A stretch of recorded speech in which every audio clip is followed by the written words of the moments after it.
आगे बढ़ गया। अब माइक को कुछ अजीब सा महसूस हो रहा था। खैर उसने 1408 का ताला खोला और अंदर जाकर दरवाजा बंद कर लिया। फिर वो इधर उधर घूमकर अपने टेप रिकॉर्डर में इस कमरे का माहौल बयां करने लगा। उसने कहा कि ये बेहद बोरिंग है, लेकिन तभी रेडियो पर एक गाना बजने लगा। माइक ने पीछे मुड़कर देखा कि उसके सिराने पर 2 चॉकलेट्स पड़ी थी। उसने उनमें से एक चॉकलेट उठाकर खा ली और तभी उसे अजीब सी आवाज सुनाई दी। उसे लगा कि इस कमरे में कोई है और वो थोड़ा खुश हो गया, क्योंकि अब उसे लिखने के लिए कहानी मिल गई थी। माइक ने सोचा कि ये सब होटल वाले ही जानबूझकर कर रहे हैं ताकि वो यहाँ से जल्द भाग जाए। लेकिन जल्द ही कमरे का तापमान अपने आप बढ़ने लगा। उसने मशीन से तापमान कम किया, लेकिन गर्मी बढ़ती ही जा रही थी। उसने तुरंत होटल स्टाफ को फोन करके एक मैकेनिक भेजने को कहा। इसके बाद उसने यूवी लाइट से पूरे कमरे की जांच की तो उसे चारों ओर खून के निशान दिखाई दिए। खैर जल्द ही मैकेनिक ने दरवाजा खटखटाया और माइक ने उसे अंदर बुला लिया, लेकिन वो आदमी कमरे के अंदर पैर रखने को हरगिज तैयार नहीं था। हालांकि वो बाहर से माइक को मशीन ठीक करने के बारे में बताता रहा और जल्द ही माइक ने मशीन ठीक भी कर ली। अब वो मैकेनिक का शुक्रिया अदा करने के लिए मुड़ा, लेकिन वहाँ तो कोई भी नहीं था। तभी अचानक रेडियो पर जोर से गाना बजने लगा और उसमें 60 मिनट का टाइमर चालू हो गया। रेडियो की जोरदार आवाज सुनकर माइक बहरा सा हो गया।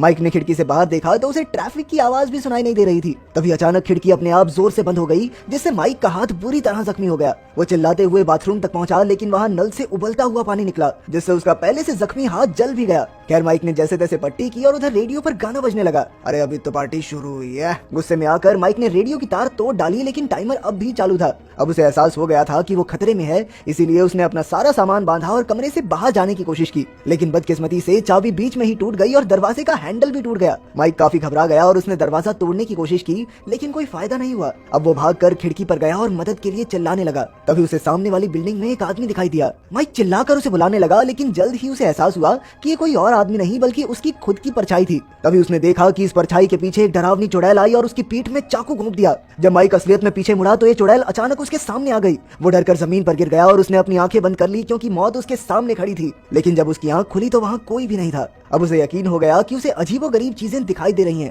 उसी पर अचानक टीवी चालू हो गया और उस पर माइक के परिवार की वीडियोस चलने लगी। अपनी पत्नी लिली और बेटी केटी को देखकर माइक का दिल भर आया और वो टीवी के करीब गया, पर तभी अचानक टीवी अपने आप बंद हो गया। इसके बाद उसे साथ के कमरे से किसी बच्चे के रोने की आवाज सुनाई दी और वो दीवार को जोर जोर से पीटने लगा, लेकिन इससे वो आवाज और ऊंची होती गई। माइक के कान के पर्दे फटने ही वाले थे कि उसने दीवार पर कुर्सी दे मारी, लेकिन उसी पल दीवार की दरार में से खून बहने लगा, मानो माइक ने सच में किसी का कत्ल कर दिया हो। इसके बाद उसने इस माले का नक्शा देखा, जिसके मुताबिक इस कमरे के साथ और भी कई कमरे थे। इसीलिए उसने खिड़की से निकलकर इन कमरों तक जाकर मदद मांगने का फैसला किया। अब वो बाहर निकलकर खिड़की के किनारे पर आगे बढ़ने लगा, लेकिन जल्द ही उसे एहसास हुआ कि इस होटल में 1408 के अलावा और कोई कमरा नहीं था। अब वो घबराकर फिर से अपने कमरे की ओर बढ़ने लगा। तभी अचानक से एक औरत ने उसे धक्का दे दिया, पर वो जैसे तैसे लटक कर बच गया। इसके बाद उस औरत का भूत खिड़की से बाहर उड़ गया और माइक वापस कमरे में घुस गया। उसने फिर से नक्शा देखा, लेकिन अब वहाँ सिर्फ कमरा नंबर 1408 बना था। तभी उसने इधर उधर देखा तो पूरा कमरा एकदम बदल चुका था। माइक को इस पर यकीन ही नहीं हुआ, इसीलिए उसने फिर से अपनी रिकॉर्डिंग सुनी, लेकिन उसमें भी माइक यही कह रहा था कि ये कमरा भूतिया है।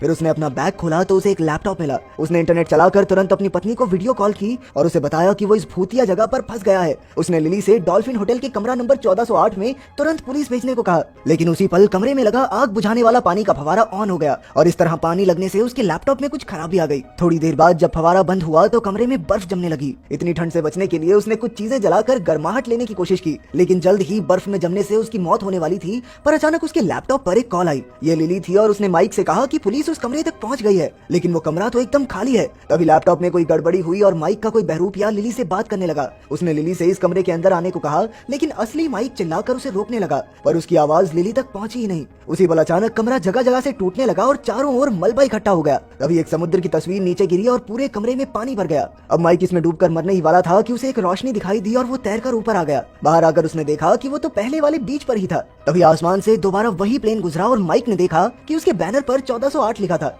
कुछ देर बाद जब माइक की आंख खुली तो वो एक हॉस्पिटल में था। लिली भी वहाँ मौजूद थी और माइक ने उसे डॉल्फिन होटल के 1408 नंबर कमरे के बारे में सब कुछ बताया, लेकिन लिली ने ऐसे किसी होटल का नाम सुना ही नहीं था। खैर कुछ दिन बाद माइक अपनी आम जिंदगी जीने लगा और एक रात वो लिली के साथ डिनर करने बाहर गया। वहाँ उसे एक वेट्रेस दिखाई दी जो एकदम 1408 की चुड़ैल जैसी थी, पर जब माइक ने उसे फिर से देखा तो उसे एहसास हुआ कि ये उसका भ्रम था। अब माइक ने इस याद को मिटाने के लिए कमरा नंबर 1408 के बारे में लिखना शुरू किया। जल्द ही उसकी किताब पूरी हो गई और वो इसे अपने पब्लिशर को भेजने के लिए पोस्ट ऑफिस गया, लेकिन वहाँ एक आदमी ने कहा कि पोस्ट ऑफिस बंद हो चुका है। उसका चेहरा देखकर माइक एकदम हक्का बक्का रह गया। असल में उसका चेहरा हूबहू डॉल्फिन होटल के बेल बॉय से मिलता था। तभी अचानक वहाँ के लोग पोस्ट ऑफिस को तोड़ने लगे और माइक ने देखा कि वो एक बार फिर से 1408 में पहुंच गया था। तब ये खुलासा होता है कि पूरा हफ्ता जो उसने बाहर बिताया वो सिर्फ एक सपना था, क्योंकि वो अब भी 1408 में ही कैद था। अब तो ये कमरा एकदम बर्बाद हो चुका था। माइक जोर जोर से मदद के लिए चिल्लाने लगा और तभी उसकी बेटी वहाँ आई। माइक जानता था कि ये भी इसी कमरे की कोई चाल है, लेकिन फिर भी उसने केटी को गले लगा लिया। हमें पता चलता है कि कुछ साल पहले केटी की कैंसर की वजह से मौत हो गई थी। अपनी बेटी को खोकर माइक और लिली सदमे में चले गए थे। माइक ने केटी से कहा कि वो हमेशा साथ रहेंगे, लेकिन तभी केटी उसकी बाहों में ही मर गई और बेचारा माइक फूट फूट कर रोने लगा। अचानक रेडियो पर जोर से गाना बजा और फिर केटी का शरीर मिट्टी होकर मलबे में मिल गया। ये सब देखकर माइक मानो पागल सा हो गया और उसने कमरे में तोड़ फोड़ करनी शुरू कर दी। उधर रेडियो का टाइमर खत्म होने ही वाला था। टाइम खत्म होते ही माइक एक बार फिर कमरा नंबर 1408 में पहुंच गया। कमरे की हालत एकदम पहले जैसी थी और इधर एक बार फिर से 1 घंटे का टाइमर चालू हो गया था। इसका मतलब ये था कि माइक इसी चक्कर में फंस गया है और अब ये घंटा उसे बार बार जीना होगा। तभी अचानक फोन की घंटी बजी और माइक ने तुरंत फोन उठाकर कहा कि तुमने मुझे मारा क्यों नहीं। सामने से जवाब आया कि उसे बार बार इसी पिछले घंटे को जीकर तड़पना होगा। तभी उसे दीवार पर अपनी और अपनी बेटी की कब्र दिखाई दी और उसे एहसास हुआ कि ये कमरा चाहता है कि वो अपने ही हाथों मर जाए। फिर उससे फोन पर किसी ने पूछा कि क्या वो कमरे से बाहर आना चाहता है, तो माइक ने कह दिया कि ना ना भाई, मैं तो बढ़िया खुश हूँ यहाँ पे। और फिर उस आदमी ने कहा कि जल्द ही लिली वहाँ पहुँचने वाली है। ये सुनकर माइक बहुत घबरा गया और उसने सब कुछ खत्म करने का फैसला किया। उसकी नजर एक शराब की बोतल पर गई जिससे उसने आग जलाई और फिर पूरे कमरे में आग लगा दी। जल्द ही होटल का फायर अलार्म बजा और चारों ओर भगदड़ मच गई। तभी लिली भी वहाँ पहुंची और उसने पुलिस को बताया कि माइक 1408 नंबर कमरे में कैद है। उधर माइक कमरे में आराम से बैठा सिगरेट फूंक रहा था। उसके चारों ओर कमरा जलकर राख हो रहा था, जिसे देखकर माइक पागलों की तरह हंसने लगा। इसके बाद हम देखते हैं कि माइक का अंतिम संस्कार हो रहा था, क्योंकि वो भी उसी आग में जलकर मर गया था। कुछ देर बाद गैरल्ड वहाँ आया और उसने लिली को माइक का कुछ सामान दिया जो होटल में ही छूट गया था, लेकिन लिली ने सामान लेने से इनकार कर दिया क्योंकि वो एक नई शुरुआत करना चाहती थी। इसके बाद जब गैरल्ड वापस जाने लगा तो उसे माइक के सामान में उसका टेप रिकॉर्डर मिला। रिकॉर्डिंग में माइक ने अपनी मौत का भयानक मंजर बयां किया था और बीच में केटी के चीखने चिल्लाने की डरावनी आवाजें थी। तभी अचानक गैरल्ड को शीशे में एक छोटी लड़की दिखाई दी और जैसे ही वो पीछे मुड़ा तो एक भयानक आदमी उसकी गाड़ी में बैठा था। ये कोई और नहीं बल्कि बुरी तरह जला हुआ माइक था। इससे डरकर गैरल्ड ने टेप रिकॉर्डर वापस रखा और फटाफट वहाँ से